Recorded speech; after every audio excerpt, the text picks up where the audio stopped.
What's the most embarrassing thing you did as a kid that you think about to this day?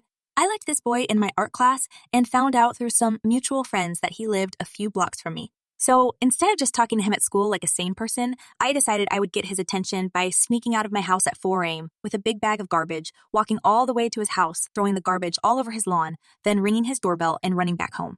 The next day at school, I asked him if anything weird happened at his house last night. When he said, yeah, I revealed that I was the one who pranked his family last night. He just awkwardly said, oh, okay, and didn't talk to me for a few months after that. What was I thinking?